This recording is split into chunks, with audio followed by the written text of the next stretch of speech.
Essa daqui é a resenha de Greyhawk, ou como diria aí ó, o logo do cenário Greyhawk Adventures. Como dá pra ver também, a parte de segunda edição, né? O Greyhawk, ele é na prática o primeiro cenário de campanha de AD&D. Podemos considerar que de verdade, né? O primeiro cenário de campanha de Dungeons and Dragons é Blackmoor, do Dave Arneson, né? E aí o que acontece com Blackmoor, né? Como já falei no outro vídeo, tem a treta do Gygax com o Arneson. Eu particularmente considero o Arneson o verdadeiro criador de Dungeons and Dragons, né? O Gygax só fez acontecer, né? Seriam o Bill Gates da vida aí, enquanto que o criador não é o Bill Gates, né? Deu pra entender a analogia? Mas de qualquer maneira, né? O Greyhawk é do Gygax. O Blackmoor, ele acabou vamos conjecturar aqui. Anos mais tarde saiu uma versão de terceira edição do Blackmoor. Eu não sei se saiu outra versão, tá? Eu tenho essa versão aí digital do Blackmoor. É bem legal, mas não li tudo, tá? Só que ele também está presente em outros cenários de campanha de AD&D, de uma maneira meio... não é nem disfarçada, mas em parte. O Blackmoor, ele tá como uma localização, né, nesses cenários, pelo menos até onde eu sei, em Greyhawk e em Mystara. Ele está presente nos dois, tá? É até interessante pensar, porque assim, eu não cheguei a ler exatamente essas descrições para ver, mas é interessante pensar. Tudo bem que Mystara primeiro era... Quando era a primeira edição, o Mystara estava meio que em outro... como se fosse uma realidade alternativa, que aliás era a abordagem principal dos planos, né, do multiverso. Não tinha essa de esferas, de Spelljammer e tal. Então, se você saía de Greyhawk, por exemplo, uma viagem planar, ia para um plano material alternativo de Mystara, por exemplo, fazia sentido, você tinha toda a regra cosmológica, né? Todas as regras do jogo eram alteradas, então você saía de um ambiente de Advanced para um ambiente de Basic Dungeons and Dragons, né? Isso complica um pouco na segunda edição. Por que eu estou falando isso? Porque se você tem planos alternativos, né? Então você sai de Greyhawk, tem um Blackmoor aqui, eu vou para Mystara, tem outro Blackmoor lá, tudo bem. Dá a entender de planos alternativos que às vezes é uma diferença meio cronológica. Tudo bem que os mundos são diferentes, né? Então, mas é como um paralelo. Nesse mundo também a gente teve algo parecido e tal. Quando a gente passa para a segunda edição e vira de Spelljammer, isso complica um pouco, porque... E aí Mystara é trazido para a segunda, embora ele não seja tratado em Spelljammer, né? Mystara é meio que esquecido, assim, em segunda edição. Saiu pouca coisa. É meio Campari, né, Mystara. Eu vou fazer uma resenha de Mystara ainda, mas como é segunda, ela vai ser mais tosca ainda. E Greyhawk não vem para segunda, né? Embora essa seja a caixa básica, eu vou falar um pouco sobre ela. Quando você está nessa pegada de esferas de cristal, a explicação para Blackmoor ela complica um pouco, né? Como eu disse, eu não li exatamente sobre o Blackmoor, mas como é que pode em duas esferas diferentes, dois mundos diferentes jogados no Phlogiston, você ter dois lugares com o mesmo nome muito parecidos, né? Mas enfim, vou dar uma resumida em Blackmoor também, porque faz parte de Greyhawk, mas não é necessário. Mas Blackmoor ele tem uma pegada que é bem comum, né, nas fantasias medievais, fantasias em geral. Você tem isso em Final Fantasy Tactics, você tem outros cenários, tem até, por exemplo, sei lá, alienígenas do passado. Nossa, ficção, não vou entrar nesse detalhe, mas que é um negócio de uma civilização antiga com muita tecnologia, né? Em Final Fantasy Tactics, Final Fantasy XII, que é o mesmo mundo, o 12 é justamente no passado, nessa civilização avançada. que seria a época de Saint Ajor e tal. Isso se repete em Blackmoor, né? Você tem uma tecnologia de uma civilização perdida, mas eu não me lembro direito, como eu disse, eu não li muita coisa, eu vi uma outra aventura ali. Eu ainda não sei se é alienígena ou se é de uma civilização do próprio planeta. Só que se passa no futuro, né? E aí meu irmão citou mais por cima em Mystara, porque em Mystara você tem essa tecnologia e tem mais algumas coisas que ele citou, não me lembro muito bem. Em Greyhawk eu presumo que seja a mesma coisa, né? Tanto que tem uma aventura que envolve acho que o Egg, se eu não me engano, spoilers, tá? Se eu não me engano, o Egg é um robô dessa civilização, né? O vilão ali, ele é um robô perdido. Eu acho que segue a linha mais ou menos de um outro suplemento que talvez eu aborde um dia, que é de ficção científica, que tem esse choque entre tecnologia e magia, né? Mas enfim, só para deixar claro como a pegada de Blackmoor mais ou menos, né? É uma era medieval mesmo e o pessoal tá no meio de destroços de civilização antiga com tecnologia, né? Não posso detalhar mais do que isso porque não li muito. O próprio Greyhawk eu também não li muito, então a minha história com Greyhawk começa em segunda edição, porque eu comecei em segunda edição. Quando eu comecei a primeira edição já estava ultrapassada, né? A gente só via livros de segunda edição, pelo menos na loja que eu trabalhava. E a história começa com o pagamento, de novo, o pagamento da lojinha, porque eu nunca compraria esses livros por mim mesmo. Então, meu pagamento final, que foi forçado a ser em livros e não em dinheiro, com um desconto lá de 80%, eu acabei pegando por falta de opção, já tinham limpado as prateleiras, eu peguei este livro aqui, se eu não me engano. Eu acho que foi pagamento, tá? Ou será que eu fui atrás disso? Nossa, minha memória tá horrível. Mas acho que eu não fui comprar isso na Devir, isso aqui foi pagamento. Pouca coisa eu comprei na Devir. E aí esse daqui foi o nosso contato com o Greyhawk, né? E ele é um acessório, como dá pra ver o nome, ele é o Player's Guide. Player's Guide, Greyhawk Player's Guide. E com a capa de Carol Hire. Essa capa a gente ficou pensando, mas quem que era esse cara? Será que é o Rary? Não, o Rary não é. Será que é o Tense? Tem um mago que parece ser mais novo. Mas tem o cachorro, com o fiel de Mordenkainen. Será que é o Mordenkainen? E não, né? É só um aventureiro. Se alguém souber de onde saiu o desenho da capa, coloca aí nos comentários. Mas, enfim, não tem muita explicação. Não é ninguém do Círculo dos Oito. Então, eu já vou adiantando uma.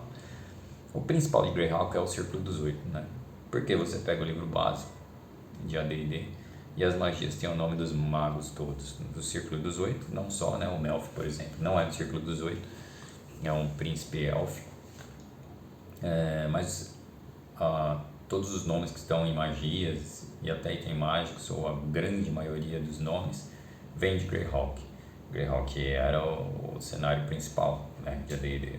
Por um tempo, acho que até o único. Não lembro quanto tempo demorou para sair Lankhmar, que é um cenário bem alternativo, né? Saiu um livro só, baseado já em um romance existente.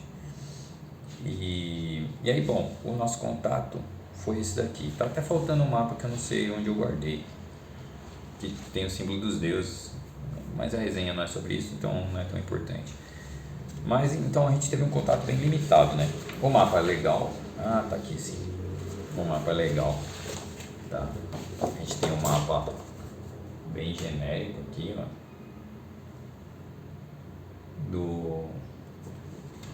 Pega praticamente toda a Flanders. Uma outra coisa interessante de Greyhawk é que o que seria o Ocidente na Terra aqui é o Oriente, né? E o Ocidente, então, tanto que os reinos dos Baklunish, que seriam algo como o Oriente Médio, eles estão aqui, né? Seria o Oeste, estão bem no Oeste. E você tem as planícies dos Painins, né, que são como se fossem beduínos, bárbaros, enfim. E o Sea of Dust aqui embaixo, né? E isso daqui limita o Ocidente de vez, é como se fosse também uma Mongólia, né? Os desertos da Mongólia, uma barreira geográfica grande com o restante. E o restante não é abordado nesse livro, não, e eu acho que no From the Ashes também não. Então, digamos que você seja um mestre que gosta muito de cultura japonesa, chinesa, queira colocar um samurai, ele teria que vir lá do oeste, do extremo oeste, né? Ou não, ou você coloca mais ilhas para lá, tanto faz. Mas o que eu quero dizer é que tem essa inversão aqui, né? É interessante. E o mapa aproximado é esse daqui. Ele tem escala, não vem com fotolito como os outros e não vem com os hexágonos, é bem complicado, né? Mas eu acho que ele está na mesma escala. O primeiro não tem escala, ele é muito genérico, mas o bom é que ele tem latitude. É um dos poucos mapas de fantasia que tem latitude. E esse mapa menor, que são os domínios de Greyhawk, né? Greyhawk é uma cidade-estado praticamente, com uma região pequena ao redor dela, né? Praticamente uma cidade-estado. E esse mapa ele, mais detalhado, ele tem a escala de 1 polegada para 30 milhas. Então, ele seria um mapa aproximado no fotolito de Forgotten Realms, né? É interessante. Dava para quebrar o galho com esse mapa aqui. Só que o livro em si, não, né? É um livro muito pequeno. Na contracapa, né? Ou não, na parte interna da capa estão os símbolos dos deuses. Muito legal. Gostei desses símbolos. Símbolos for gods and powers. Então, as divindades também, ó. Mas que aparece em itens, né? Acho que Zircus, Vecna, claro, Vecna, Bokop, Elona aparece em item mágico, né? E os Saint Cuthbert não aparece, mas são bem famosos assim. E aí o livro em si é muito curto, ele tem 64 páginas. Aí imagina a gente tentando se virar com isso daqui, né? Sem dinheiro para comprar Return of the Eight, enfim, e o que tinha. E tem um gap grande, se eu não me engano, desse From the Ashes para esses livros aqui. Eu não sei se realmente tem, eu teria que confirmar se tem esse gap, mas a gente não encontrava esses livros na loja, por exemplo, não tinha, e era difícil, na Devir também eu não achei, era mais fácil encontrar esses daqui, eu não sei exatamente porquê. É um livro interessante porque passa, mesmo sendo só para jogador, ele passa boa parte, né, do que interessa aqui, assim,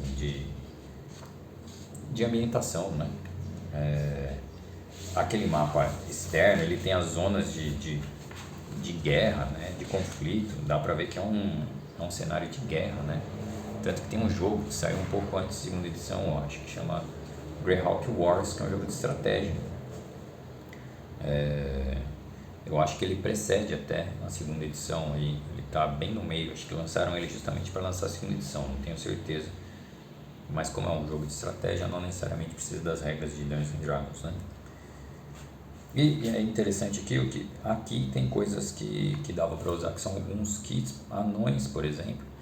Tem uma coisa muito interessante aqui, que a gente ficava conjecturando, mas por que um anão usa as armas como se fosse um humano, ele não é bem menor e tal. E aí você tem um negócio, por exemplo, na descrição de anões, você tem aqui, ó, Typical Weapons include the Battle Axe Two-Handed. Os anões usam o Battle Axe normal, com 2 mãos, né? Footman's Mace, eles usam com 2 mãos. Então eles são tamanho médio, mas eles têm algumas restrições. É um negócio que eu só vi em Greyhawk, não me lembro de ver em outro cenário. Mas enfim, aí tem as descrições dos anões, eu achei bem legal. Tem o meio orc aqui. Enfim, tá virando uma resenha desse livro, mas é o que a gente tinha, né? O que era bem limitado. Por exemplo, a gente não sabia como que eram sacerdotes especialistas, né? Na segunda edição. E isso também era na loja, né? Na loja não tinha o From the Ashes. tinha o Return of the Eight, tinha o Player's Guide, as aventuras, né? Não lembro se tinha o Rare the Traitor, mas eu fiz o personagem para jogar com a galera da loja. A galera da loja jogou, eu praticamente não joguei. Eu fiz um sacerdote justamente, eu tive que improvisar esse sacerdote porque o pessoal não encontrava onde tinha sobre sacerdote especialista. E se eu não me engano, tá? Essa é uma resenha bem por cima, porque eu não li From the Ashes cabo a rabo, eu vi bastante. Eu acho que as divindades estão aqui sim, tá? E esse era o livro que faltava para a segunda edição, porque é a caixa básica, né? Então vamos começar aqui com ele. From the Ashes é um nome estranho, né, cara? Eu peguei isso daqui pela primeira vez, eu falei, mas isso aqui é a caixa básica? Por que tem esse nome, né? Mas é meio que Viagem dos Reinos, né? Alguma coisa assim. O estranho é que tá na caixa. Mas tem a ver com os conflitos, né? Que vieram logo no fim de primeira edição para a segunda edição, né? O conflito que teve a guerra, que é até ligado com o jogo, né? O Greyhawk Wars. Então, um cenário de guerra que se espalhou por toda a Flanaess, né? Então, acho que o nome vem daí. A capa do Jeff Easley, eu não sei se quem tá na capa é meio genérico, acho que sim, devem ser as tropas de Yus, tá? Que ele comanda mortos-vivos, demônios, né? Humanoides. O Yus é um filho do Grast. Eu citei o Grast aqui, eu não lembro em qual resenha, mas o Grast é um príncipe Tanari, né? Que reina 3 camadas. Eu falei das 3 camadas dele, uma que tinha um sol azul, a outra que tinha a luz invertida, da aventura do resgate da Valkyrie, né, de Forgotten. E ele teve um filho com a Yggdrasil, eu acho que eu citei também, que é uma necromante de Greyhawk, de Earth, né? O nome do planeta de Greyhawk é Earth. E o Yus é esse filho, ele seria um Cambion, né? Seguir as regras dos monstros. Embora ele apareça, uma das aparências principais dele, como ele é um semideus ou algo assim, ele aparece como um velho, né? Use the Old é uma das denominações dele. Mas em teoria ele é um Cambion, né? Aí eu não li a fundo para dizer se ele é um Cambion, se não é. Um Cambion não tem aparência humana, né? Ele é um meio Tanari, mas com aparência bem Tanari. Ele parece meio que um Drow, um elfo negro com escamas e dentes serrilhados. É bem monstruoso. A capa do Jeff Easley tá bem legal. A gente entra no Atlas of Flanaess. Então, segunda edição, o Gygax foi quicado, né? E aí a gente tem um design aí, né? Que é do Carl Sargent, que assumiu a bronca aí do mundo do cara que criou o negócio e foi chutado, e ele teve que escrever certa responsabilidade, né? Mas enfim, quando o cara é funcionário, é menos problema. Meu chefe mandou fazer isso aí, vai ser xingado e tal. E aí tem o Table of Contents, é de 92 esse livro. Vamos dar uma olhada aqui de quanto que é esse Player's Adventures.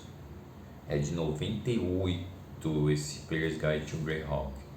E ele é bem próximo dos outros, tá? É por isso que eu falo que tem uma distância que eu não sei exatamente o motivo para ter essa distância. Aqui tá falando bastante, ó. O Greyhawk Box Set, primeira edição, é de 83. Aí tem o Greyhawk Adventures de 88, City of Greyhawk de 89, From the Ashes de 92. Enfim, vamos lá.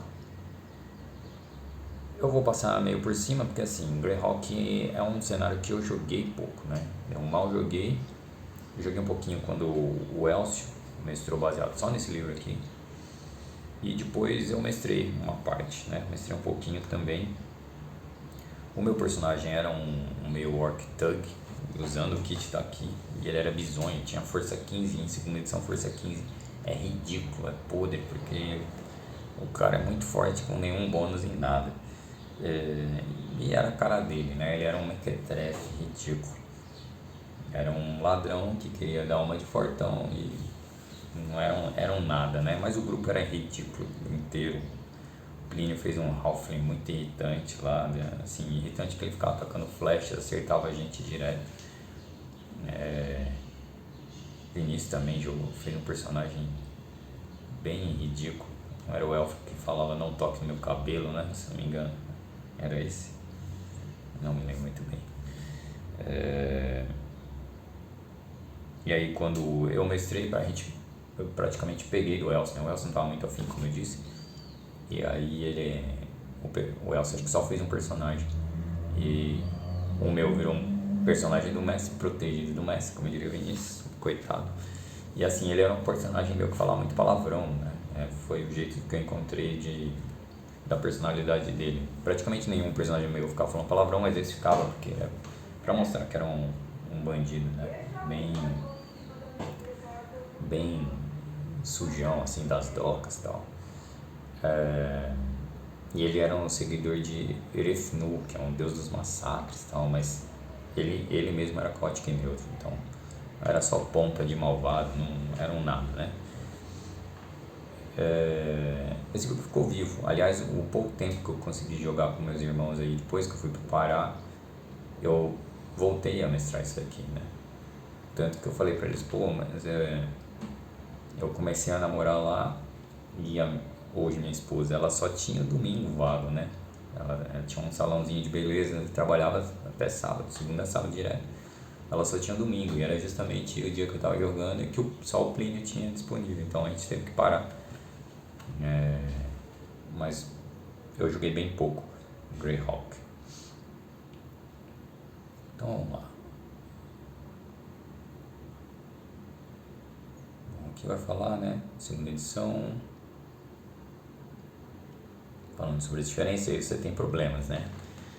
Por exemplo, os monges da Scarlet Brotherhood, né? Da Irmandade Escarlate, eles não são mais monges das edições originais, porque em primeira edição o monge clássico que a gente vai ter no terceira também, né? Que seria praticamente aquela mulher negra que o Vinícius falou que ela era trans, até, né? Seria a atriz mesmo, mas enfim, aquela mulher negra do filme do Conan, aquela lá é praticamente uma monge, tanto que em terceira inspiraram nela, né? Mas a origem do monge mesmo é o monge clássico, Fighting Monk, né, do Oriente. E não tem muito a ver com a D&D, né? Depois ele entra no Oriental Adventures modificado, né? Primeiro ele sai em AD&D, depois entra no Oriental Adventures. Quando chega a segunda edição, o monge desaparece. Talvez porque eles estavam pensando em retirar do básico e jogar ele no Oriente de volta.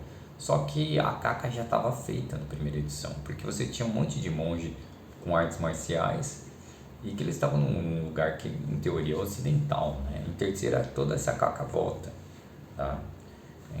Nos cenários, tanto que você tem os monges em Forgotten, mas enfim, eles existiam antes, né? Tinha um monge de Bane, uns negócios assim, meio bizarro. O Ed deve ter gostado, porque o Ed que é um mundo de fantasia mesmo e tal, mas como jogaram o Caratur lá, ficou meio estranho, né? Enfim, monge era um negócio perdido, em primeira edição, assim, né? Na minha opinião, era meio bagunçado, tem um monge lá. E chega em segunda edição, com o Gygax chutado, eles mexem nisso, né? O monge volta só no Priest Handbook, claramente oriental, dizendo que as religiões orientais têm, né? E aí, eu não sei nem se... Eu acho que já tinha saído o Priest Handbook aqui, tá? Mas eles optaram aqui, ó, por tirar. Então, olha aqui, ó, por exemplo, os monges da Irmandade Escarlate não são mais monges das regras originais, mas agora são sacerdotes que usam o título para refletir sua orientação monástica. Monge você tem na Europa, né? Mas não é um monge igual ao monge do Oriente, que aprendeu artes marciais, né? Clássico de monge de Kung Fu e tal. Enfim, fica muito estranho, né? The character class have been altered slightly. Aí fala de Ranger. que filho vira oficial, o Ranger é classe alternativa, né? O Ranger, o Bardo, o Druida, se não me engano. Enfim, tem essas mudanças. Eu achei depois, em uma aventura, eu acho, um suplemento, a classe monge do Scarlet Brotherhood oficial para a segunda edição, mas só com NPCs. Eu me pergunto, quem jogava a primeira edição passou para a segunda e tinha um monge, o que fez da vida, né? Achei meio estranho isso. É uma coisa muito estranha. Mas enfim, vamos passar. Então vai falar aqui, né, sobre Flanaess. E aí a história, como eu mostrei aqueles desertos, o principal da história ali tem um conflito milenar, né, no passado ali naquela região entre dois povos, os Suel e os Baklunish. Os Baklunish seriam mais ou menos aí, o povo árabe, tá, uma certa semelhança com o povo árabe. E os Suel, eles são um povo quase albino, branco, né, de olhos azuis, seriam um caucasiano aí. Mas assim, eu vi gente na internet, né, falando da semelhança com os nazistas, tal, principalmente que são vilões, mas eu não achei nada específico assim para falar, eles lembram algum povo da Terra específico. Talvez os nórdicos, porque assim, depois você vai ter tribos de... E é engraçado, né? Existiam essas civilizações, Suel e Baklunish eram civilizações avançadas com muita magia. E aí elas se destroem com grandes magias devastadoras que destroem todo aquele lugar, transformando em deserto, né? Então aqui no mapa a gente tem ali o deserto o mar de poeira, né? Sea of Dust, ali no sudoeste. E aí as Dry Steppes e Plains of the Plainings, né? Tem até Zeif ali ainda. E aí esses desertos eles ficam quase inabitados e aí você tem toda um ciclo migratório do sul dos Baklunish na região onde hoje é Flanaess, né? E aí você perde muito dessas culturas, né, originais. Então a Irmandade Escarlate ela procura ter uma dominância e tem essa parada racista mesmo e de manter a cultura perdida, né, deles lá nos impérios mágicos deles. Os Baklunish eu não sei se tem muito isso, tá? Mas enfim, a civilização foi perdida. Também é uma civilização do passado perdida, meio que quase um Netheril de Forgotten, em outras proporções. E aí você tem, mesmo o povo Sulóis, você tem diferenças absurdas, né? Se eu não me engano, os Frost Barbarians e os Snow Barbarians lá no Nordeste, eles são compostos principalmente por Sulóis. Então você vê a diferença, você tem um povo bárbaro de origem Sulóis, enquanto você tinha uma civilização muito avançada, né? Então nessa peregrinação meio que eles perdem toda a cultura porque deixaram os escritos, boa parte, né? Viram nômades, a tradição deve virar oral. E eles perdem muito da cultura daquela civilização antiga. O mesmo ocorre também, né, com os Baklunish. Você tem ali no noroeste dois territórios de bárbaros também, os Tiger Nomads e os Wolf Nomads, que eu tenho quase certeza que tem origem Baklunish, tá? E a gente tem aqui, ó, a queda do grande reino, né? Então o Great Kingdom seria mais ou menos o Império Romano, né? Se eu não me engano, a origem é do povo Aed, né? O povo é um povo mais beligerante ali. Então você tem os Flan, que são povos mais nômades, mais pacíficos. Tem os Aed, e aí vem os Sulóis e os Baklunish, né? Depois você vai ter os Rhaeni, que especula-se que eles têm origem extraplanar, né?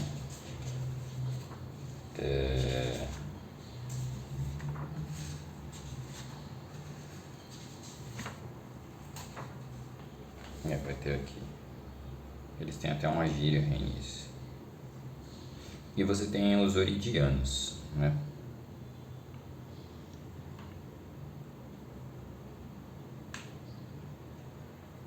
Ele fala aqui, quando caiu, então você tem, quando cai o grande reino, você ainda tem um remanescente, vamos comparar. Estou comparando sempre com a Terra só para ter um paralelo, mas não necessariamente tem a ver, né?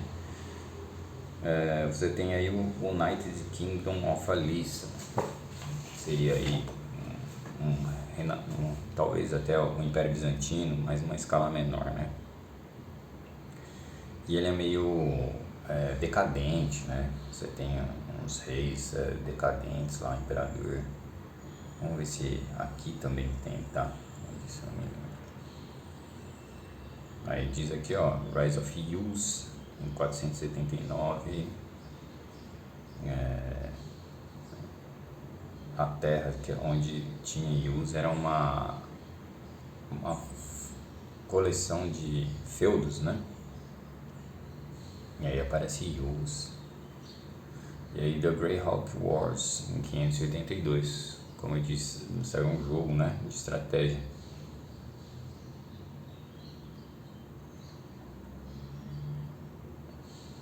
É um jogo interessante, até dá pra jogar com gnomos e tal. Mas eu não me lembro muito bem dele. Aí tem o Great Kingdom aí, ó.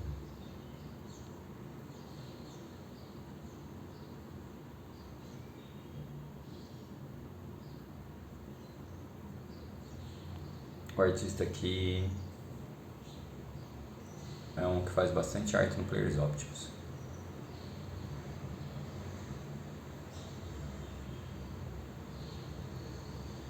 Os Bandit Kingdoms.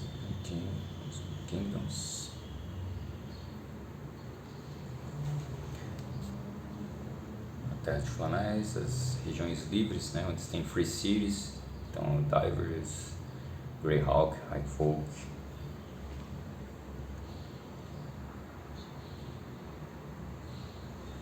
Bom, aqui os povos, como eu disse, né, você tem os Baklunish.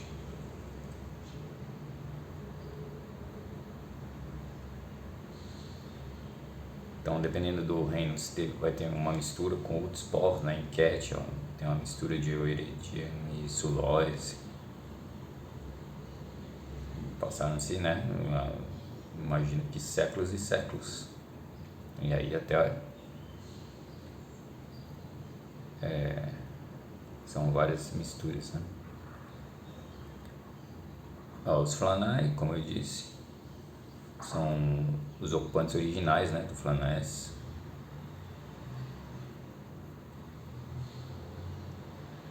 Oeridians.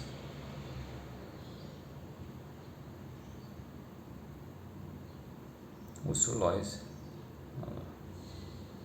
Os bárbaros citados aqui. Que fala, né, da Irmandade Escarlate, é composta por Sulóis racistas.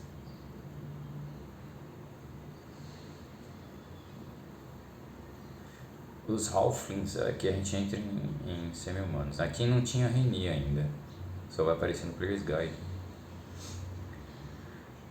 Bom, aí chegam semi-humanos.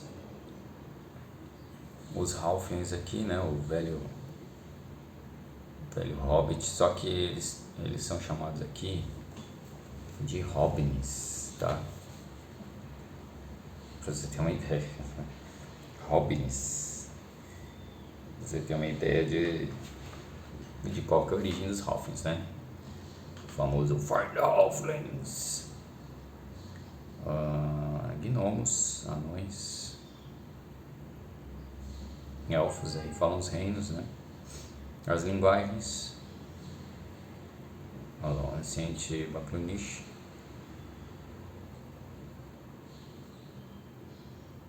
Os Painin ainda falam anciente Baklunish.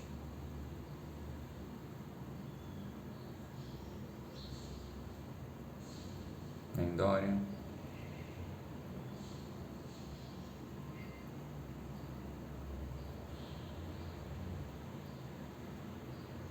É interessante aqui, ó, Alignment in Non-Human Tongues.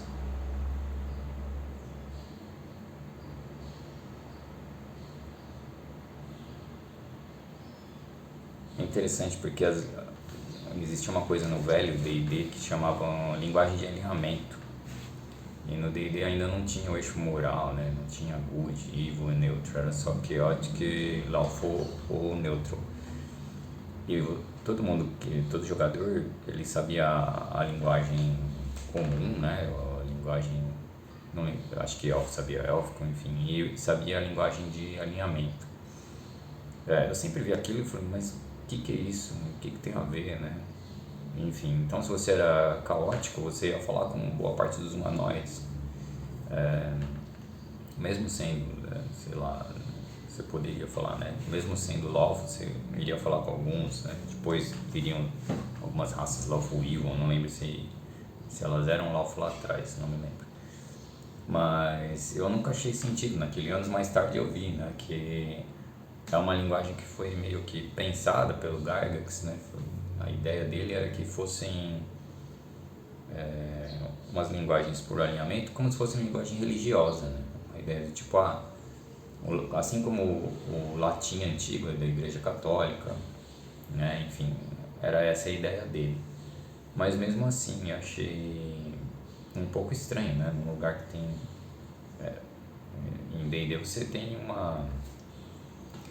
um panteão, né, enorme, você tem a religião principalmente politeísta, totalmente politeísta, e seria essa desculpa, assim, mas por que várias divindades usariam a linguagem caótica nos seus textos, né? E a partir daí é que, sei lá, um humanoide chucro automaticamente falaria caótico, e um estudioso de uma divindade caótica, né? Assim, eu continuei a ver a linguagem sem sentido. E é interessante aqui que dá a entender que continuaram com essa segunda edição. Novamente, é a única vez que eu vi isso em segunda edição, hein? Todos os outros cenários praticamente ignoraram a linguagem de alinhamento.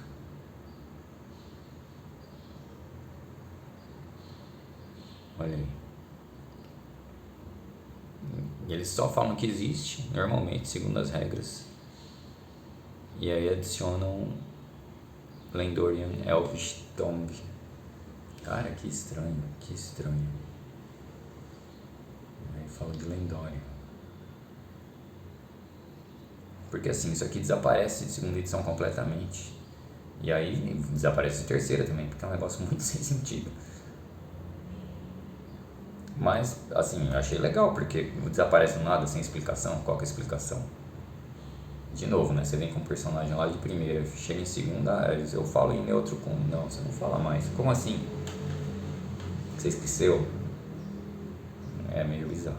Ainda bem que eu comecei em segunda, comecei em primeira, não tive que lidar com isso. Bom, aí vem explicar nomes, né? Interessante. É até longo. Forma de se dirigir aos nobres.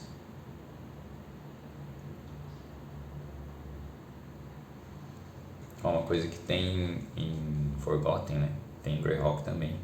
E é um negócio que só tem, eu acho, que em Forgotten e Greyhawk. Eu não me lembro de ver em outros cenários, que são runas específicas que querem dizer algo, né? Toda runa, a não ser se fosse mágica, toda runa deveria dizer algo, querer significar alguma coisa, né? Específica. É legal a arte aqui também, que tá nos cantos, achei legal. Segue o padrão de segunda edição, que a arte era bem melhor, né? Uma arte melhor do que a primeira. Não chega no nível de terceira, mas já estava bem legal.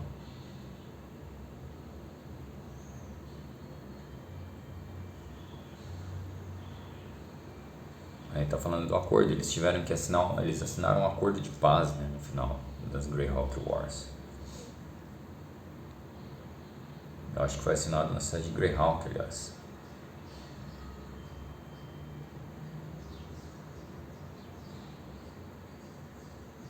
Ó, aqui tem uma descrição, hein? Ó, os reinos de bandidos. Aí tem quem reina, a capital e a população. A população em específico era algo que em Forgotten não tinha no básico, tá? Tinha no Adventures, eu acho. Em Greyhawk já tem aqui. E outros cenários não tem de novo, é uma coisa que meio que deu uma sumida, que é a quantidade de população.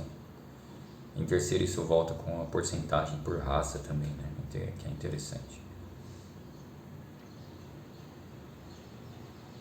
Olha aqui Blackmore.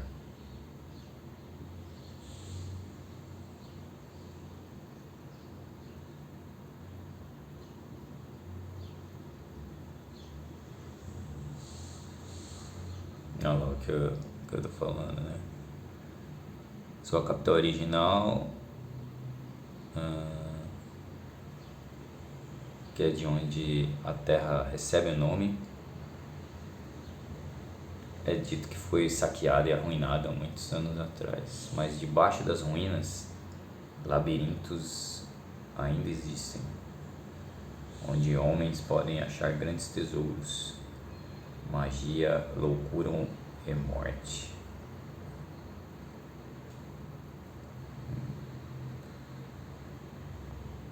Também tem uma cidade dos deuses. Talvez a cidade dos deuses seja a ruína que eu estava me referindo, tá? Aqui é bem por cima mesmo. Não fala nada. Pra ligar lá com o que eu falei, né? A monarquia de Selene ou Kelene, acho que é um dos únicos reinos élficos, aí não tem muitos. Cidade livre de Divers, Califato de Ekber, os Frost Barbarians.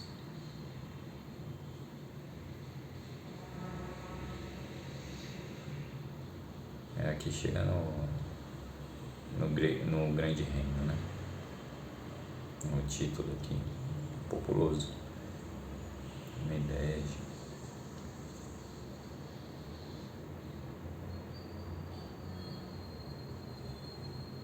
Aí tem demônios, né?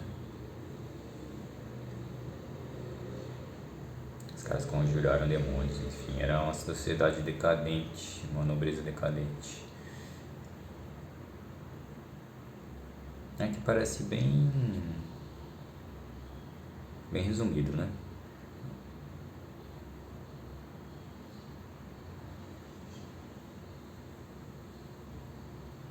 Teocracia de Bale, Raitic.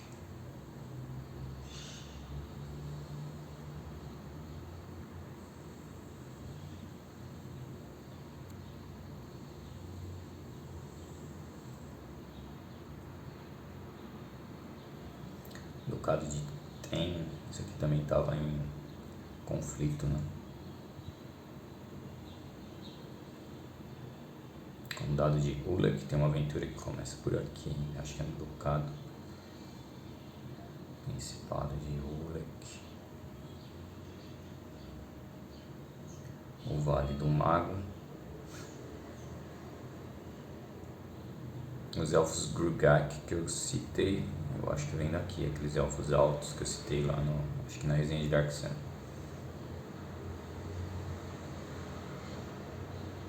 Aqui o Círculo dos Oito estavam sendo chamado ainda de Círculo dos Cinco, né? Porque já acho que na assinatura do Acordo de Paz teve a traição do Rary, né? Então saiu o Rary e o Rary mata, entre aspas, o Tensor e o Otiluk, se eu não me engano, tá?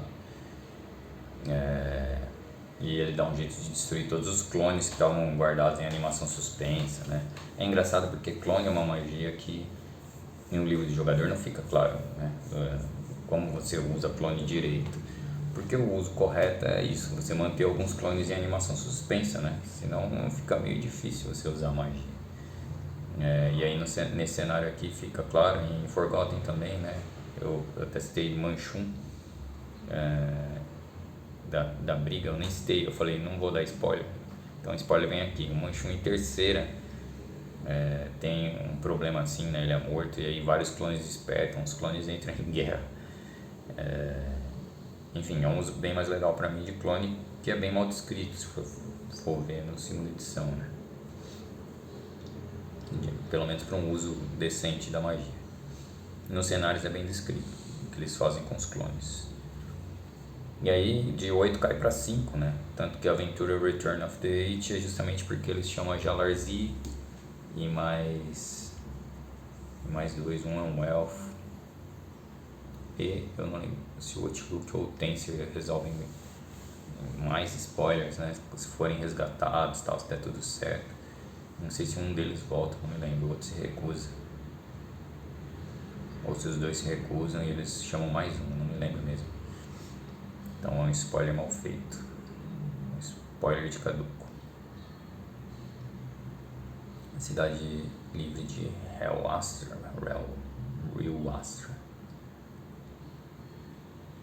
E as regiões selvagens. O Oceano Andrômeda.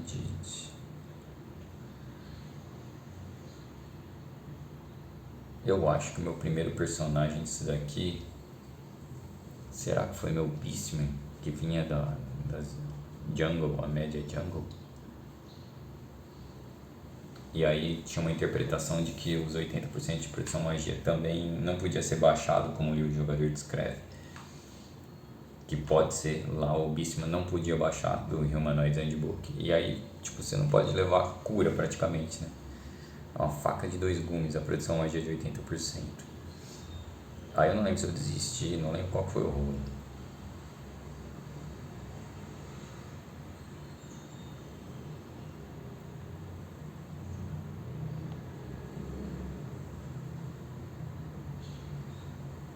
Tem bastante. Eles abordam muita coisa, né? Por isso que tá tão resumido assim. Em Forgotten eles resolvem pegar uma região mais central, né? Não descreve tudo, aqui eles estão tentando descrever o continente inteiro. Ou as famosas Crown Hills, eu acabei criando no meu cenário, não nesse que eu estou publicando no outro, que a gente jogou muito, as colinas de Kron. Só que era o Kron do Conan mesmo, assim, a ideia era que fosse viagem planar, né? Bárbaros extraplanares colonizaram aquela região e chamaram as regiões de colinas de Kron. Coincidentemente existe um Crown Hill, só que com K e M. Então, antes de xingar o meu irmão por fazer um anão chamado Conan com K e M, temos que xingar Gary Gygax, se for usar o mesmo critério, por criar Crown Hills com K e M em vez de CROM. E aí me xingar na sequência por plagiar.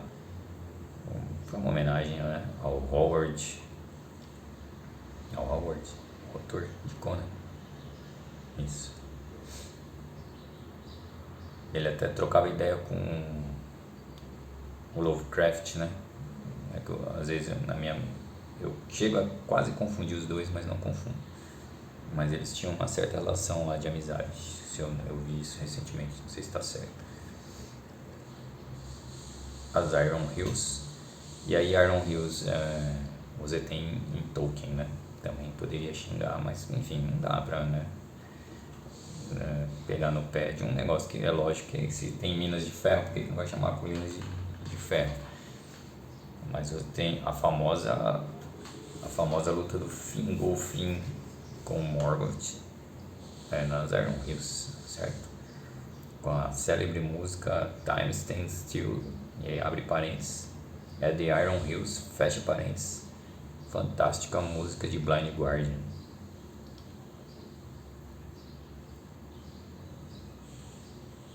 E aí você tem pântanos aqui, é muita coisa, né? Eu deveria passar mais rápido até pra ver se pega coisa mais importante, porque não tem como descrever tudo isso. Tem que ser uma resenha breve. Então tem as terras de mistério que eles citaram, né? Tem bastante aventura legal aqui, já em segunda edição, tá? The Greyhawk tem bastante aventura legal.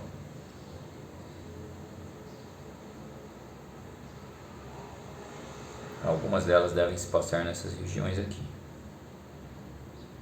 O que eu falei de Amedio Jungle, aqui é o Lake Amedio.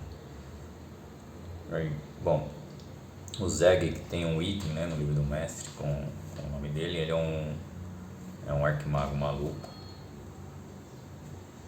Zeg Irlager. Então tem uns personagens clássicos, né, de Greyhawk que nem são do Círculo dos Oito, mas você tem o Zeg, você tem...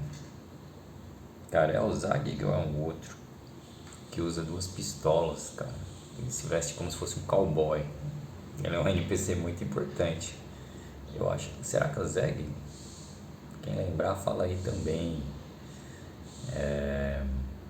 Eu acho que não é o Zeg, é outro. Deu branco.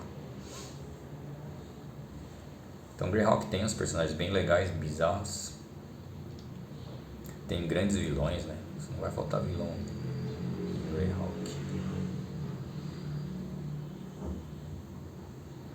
Olha aqui. Eles até citam, é legal, eles citam as aventuras, né, que saíram em primeira, né, e as localizações. É bem legal isso. Também é meio difícil de achar em outros cenários esse tipo de coisa, de um resumo, né, das aventuras. É bem legal isso. Assim, na época deveria ser legal já, os caras saírem procurando em sebo. Hoje em dia, com a internet, no mínimo comprar naquele drive-thru lá, né? Ou se não baixar em algum lugar, dependendo de... Tem coisa que sai gratuita, que não foi publicada, principalmente no fim da TSR. Na velha Mordenkainen's Fantastic Adventure ali.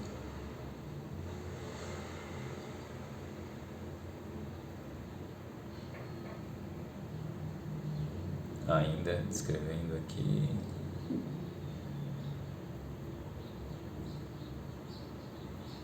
Uma espada mágica inteligente. Aqui tem uns artefatos, né? Crook of Rail.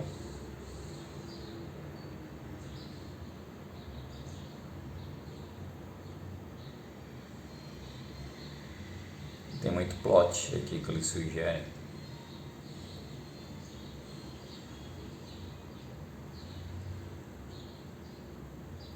Ó, aqui tem o Rini, ó, só que ele não estava descrito como raça de jogador, né?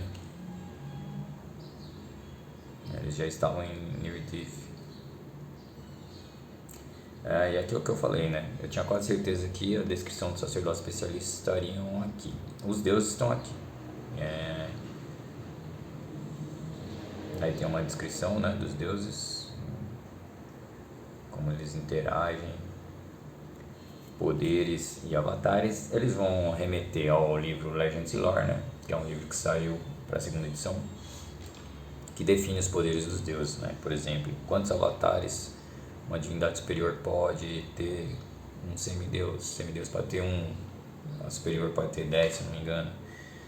Quem pode criar seres vivos do nada, quanto tempo eles levam, tem tudo quanto é regra lá, tá? Como você vira uma divindade, tá lá em Legends e Lore. Então, você tem que ter um atributo acima de 18, de 19 no mínimo, tem que chegar no nível máximo, tem que juntar não sei quantos mil seguidores venerando já pelos feitos, né? Então, salvou um monte de gente, tem gente que já tive que ver como um santo e tal, para depois tentar. É um esquema diferente do livro de Immortals de D&D, né? De Mystara, que tem uma pegada completamente diferente. Fica oficial de segunda, essa e não a de Mystara. Mas para quem vem de Mystara, o mestre pode manter isso, né? Aquele esquema de arranjar um patrono e tal. Na minha campanha, quem tentou isso foi o Honesto, o Apu. Como ele era um asceta, ele conseguiu acho que essa inteligência 19, porque ele vai canibalizando o corpo dele. Um asceta é um kit do Legends e Lore, aliás, baseado na Índia, né? E ele vai canibalizando esses atributos. Conforme passa de nível, vai virando uma coisa patética física e os atributos mentais vão subindo. Então ele conseguiu um 19. Ele distribuiu esmola na esperança de conseguir seguidores. Faltou um nível, né? Eu estava terminando de mestrar uma das aventuras principais, e aí ele fez um desejo para pular essas etapas. Ele não sabe o que aconteceu, eu falei que ele sumiu, né?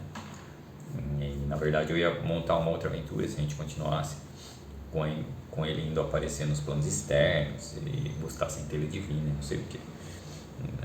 Mas enfim, para os jogadores ninguém sabe exatamente. E aí, virou divindade? Não virou?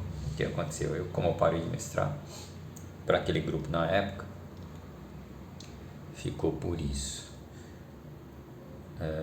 Então aqui com certeza vai ter avatares e vai ter os poderes. Então a gente tem sim os sacerdotes especialistas aqui nesse livro, como era esperado, né? Em segunda edição é importante isso, porque é algo que não tinha em primeira edição, né? Você tinha um clérigo, druida. Eu não lembro como que era, como eu disse, eu não li em primeira, não joguei em primeira, não lembro como que era exatamente além disso. Aí em segunda que você vai ter os sacerdotes especialistas, porque eles pensaram, pô, se existe druida, e o clérigo é tipo um genérico, como se fosse um cruzado, não importa se é politeísta ou não, é como se fosse um cruzado da terra, tirando que não usa arma. E aí tem o druida, que é específico também, né? Embora pode ser um panteão que ele venera, se for baseado no druida real, né? Aqui normalmente uma divindade da natureza.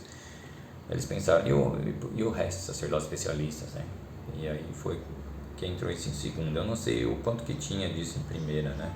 Se tinha algum suplemento, alguma dungeon, alguma matéria assim. Mas para valer, isso entra em segunda. E aí os cenários têm que descrever. O que gerou os desenhos mais legais de Forgotten Realms, né? No Adventures. Os desenhos dos sacerdotes, muito legal. Sempre gostei muito daquele livro que eu tinha lá na lojinha. E a gente teve que se virar anos e anos sem essa descrição também, Forgotten, sem o livro. Não tinha dinheiro, né? Importado. Não tinha internet. Era uma tristeza. E aí Farlang, então você tem a descrição, né? Tem os desenhos. Sempre vai ter um desenho do Hextor e seu arqui-inimigo, né? É esse. No terceiro desenho do Saint Cuthbert ficou bem legal também. Saint Cuthbert. Não. É o inimigo do Hextor. Saint Cuthbert também ficou legal.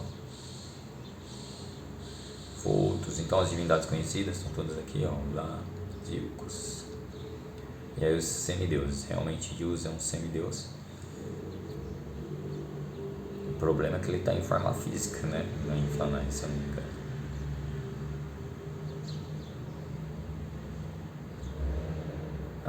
Tá descrito bem aqui, ó. Olha só, como ele pode aparecer, como é um semideus, né? Ele pode alterar. 2,10 metros, pele vermelha. Lembra um Balor.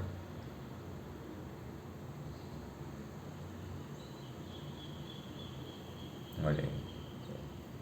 Ele tem normalmente essa forma demoníaca ou a forma de um homem velho. Não parece mesmo um câmbio, mesmo que fosse o câmbio avançado lá, né? O Marquês. Mas enfim, como ele é semideus, ele também pode alterar, né? Não dá pra saber. Aí tem as relações entre os poderes, sempre tem, né? Forgotten também, importante. Deuses goblinoides. Isso aqui vai sair em um livro interessante, um livro azul, né? Descrevendo os sacerdotes especialistas de praticamente todo o restante das raças. Então, elfo, gnomo, anão e halfling e todas as outras, né? Humanoides. É bem interessante esse livro azul. Para quem mestra, é um livro muito interessante, importante. E aí chega o livro de campanha. Então aquilo lá realmente era um livro, né? Bem resumido. É aqui que o bicho pega. E é aqui que eu vou ter que passar mais rápido ainda, só para dar uma olhada por cima, enfim. Eu nem conheço tanto de Greyhawk, né? Então você tem a cidade de Greyhawk, que é o principal, né? Dá para passar uma campanha inteira só nela. Seria comparável ao Waterdeep, só que talvez provavelmente maior até. Não sei, não vi nenhuma comparação entre essas duas. E aí vai ter o Atlas, Heróis e Vilões e Aventuras. Então vamos passar rápido essa, para ver se tem mapas.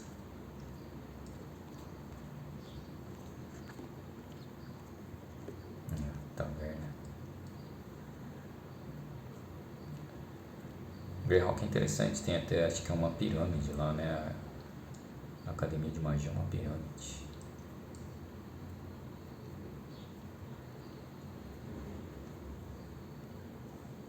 Ó, esse lugar acho que tem uma aventura bem legal também. Esse lugar aí.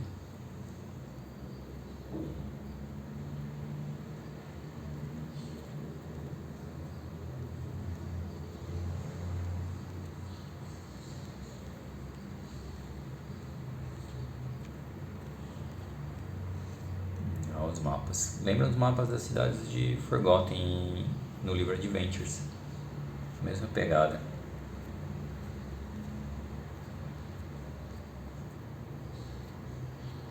Heróis e vilões, isso é legal, hein? Porque eu acho que eles colocam nível, atributos, talvez. É uma das coisas que eu mais reclamo de segunda edição em Forgotten. Olha só, tem alguns atributos pelo menos. Em Forgotten é difícil achar até atributos. Eu acho que em Mistar eu acho que tem perícia, tem tudo. Lá sim, pra mim NPC tinha que vir completo, cara. Olha aqui, tem AC e tal. Bem melhor que Forgotten. Em Forgotten você tem que ficar criando personagem. Eu acho meio chato isso. Porque se eu tô usando um cenário pronto, cara, se eu quisesse criar, eu uso o meu. Tem bastante, hein? NPC, bem legal.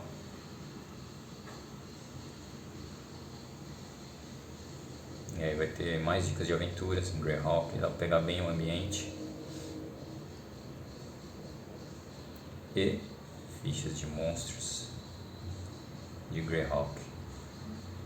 Animus. Ó, o velho Derro, cara, depois sai no Monster Manual.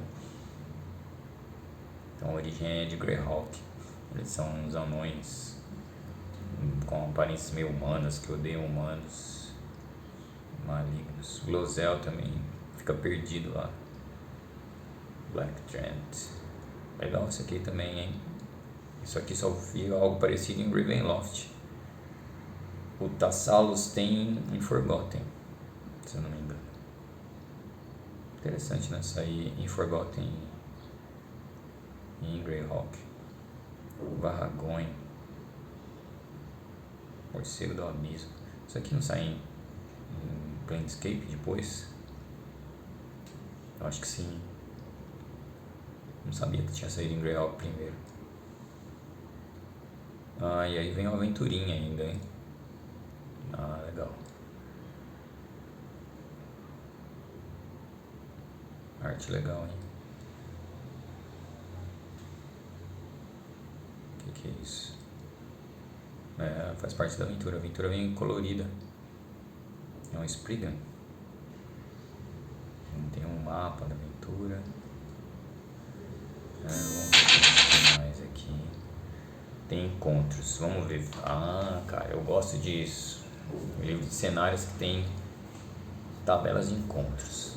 Tabelas de encontros são importantes, tá? Tem gente que odeia, fala que é um lixo, mas assim, eu acho bem legal essa ideia de que você tem uma aventura principal e você tem alguma coisa meio caótica da vida real, porque a vida real é caótica. Então, você sai pela rua, você nunca sabe se vai encontrar um bandido, não é? Nunca sabe se vai encontrar uma capivara.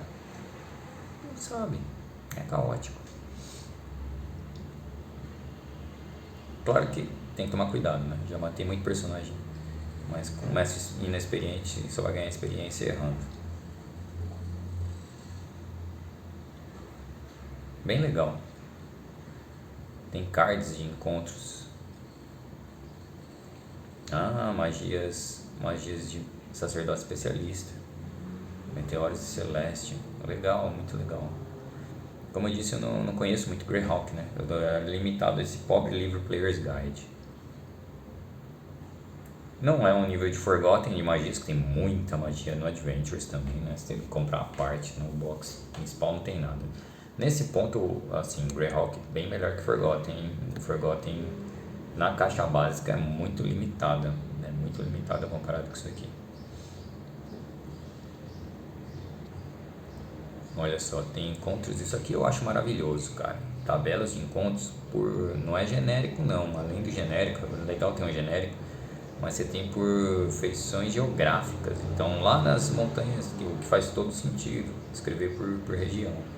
Muito bom, muito bom. É a esperada de Greyhawk, que é um negócio mais hack and slash, né, cara? A origem do Gary Gygax é hack and slash puro. Achei bem legal eles manterem essa pegada.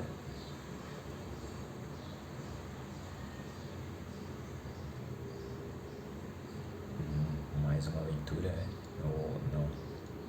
Ou é problema na edição aqui? Olha aí, muitas tabelas. E aí chegamos em uma lista de NPCs, legal também, para encontrar NPC. Olha aqui o clássico desenho do Círculo dos Oito, né? O Rare é esse com o traidor, esse com um chapéuzinho de estrelinha. Eu não sei por que a Jalar... Ah, porque o mais velho, o Leomund... Não, o Mordenkainen, não o Leomund. O Leomund sai antes. E a Jalarzi já tava aqui. Olha aqui, ó. Então é o Tenser, ali, aquele altão. O Nisto, o Otto, o gordinho, o músico, né? Aí vem o Draumsh, o Bigp, o Rary, que é o traidor, né? O Otiluk e a Jalarzi. E aí os novos entram depois. E aqui você tem os símbolos dos deuses, que não tá ruim, mas o Player's Guide aqui destrói, né? A arte tá muito melhor. E aí uma lista por alinhamento, né? Gênero. Legal. E aqui é um negócio legal, cara. Isso daqui a gente acha depois. Você tem um mapa de migração. Olha só, como eu disse, os Bakunish Zoidians vêm. Os Zoidians saem dali da pontinha mesmo. Os Bakunish vêm de mais longe. Os Sulóis do sul ali, né? E eles avançam e os Flanais já estavam lá. Bem legal. Eu vi esse mapa e eu não lembro onde. Não foi aqui. E aqui o mapa com grid, tá? Diferente desse que eu tenho aqui, que você tem que se virar sem um fotolito. Se você não tiver um fotolito de outro lugar, você tem que se virar com uma régua. Aqui o mapa é com o velho, na pegada velha, já vem com hexágonos, né? Igual a Mistar, que continua assim em segunda. Greyhawk também. O mapa é aquilo que eu estava mostrando praticamente não muda, né? Aqui no Adventures. Olha aí, bem parecido. Até a legenda deve ser parecida.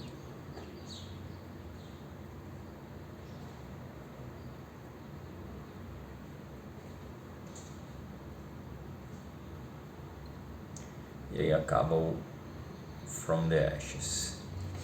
Bom, é bem por cima mesmo, né, Greyhawk. Eu acho que os pontos fortes de Greyhawk é que eles remetem mais ao hack and slash mesmo, né? Tem gente não impede, né? Não força ninguém a ser hack and slash, nem nada disso. Mas é legal pra quem gosta daquela pegada antiga mesmo. Pra quem gosta de... A origem é baseado em chainmail, né? Pra quem gosta de jogo de guerra, né? Estratégia, jogo de estratégia. Eu recomendo pegar o Greyhawk Wars para ver o joguinho, como é que é, se é legal. E assim, embora não tenha regras próprias aqui, como tem o Battle System, né? Tanto de primeira como de segunda, dá para usar Battle System e focar também em uma campanha de guerra. Deve ser bem legal. Como lembra muito assim o básico, então vai ser aquele esquema, você faz o guerreirão que chega no nível 9, você vai tentar ganhar o seu condado aí, né, o seu feudo, montar seu castelinho, angariar tropas, então pode ter essa pegada também, mas é um cenário aberto, né, dá pra encaixar qualquer coisa. É um cenário que eu acho legal, só que eu não tive experiência suficiente, né, pra jogar e nem pra mestrar, mestrei pouquinho. Eu tava com ideias de usar o Chronomancer em conjunto com isso daqui. Aí infelizmente eu tive que parar, mas eu já tinha até começado, né? Assim, os jogadores não tinham chegado onde eu planejava ali de eles encontrarem uma chave de Chronomancer. Lembro mais ou menos disso, e aí eu parei. Enfim, é um cenário que eu recomendo. É legal,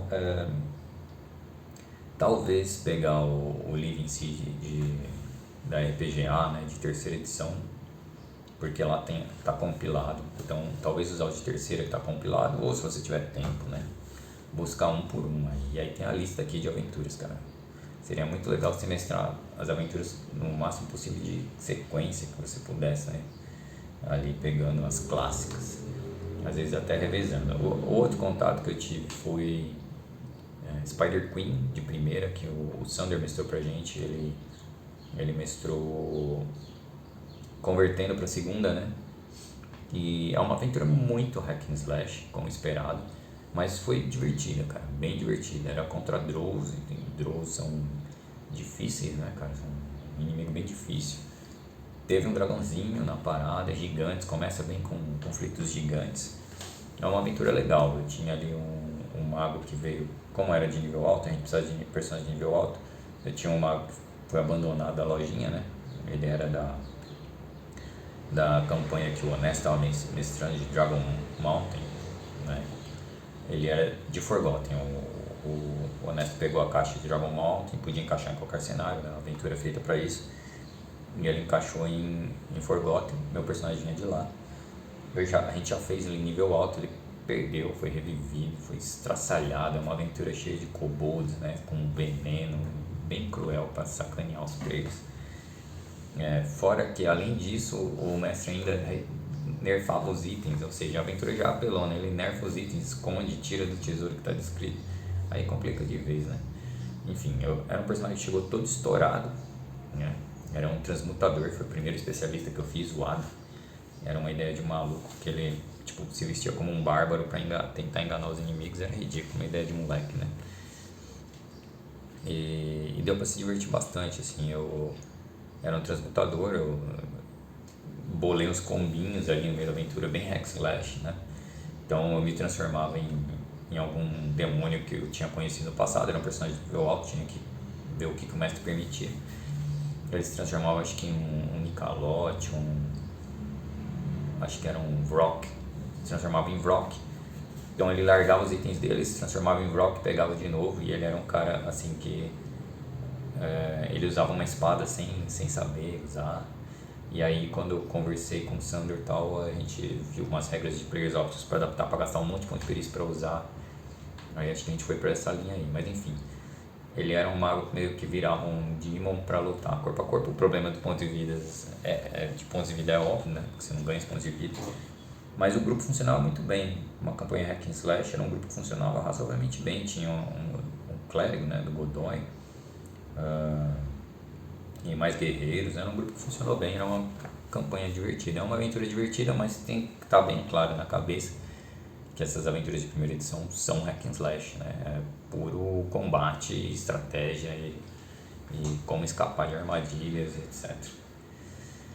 Então é isso, ficamos por aqui.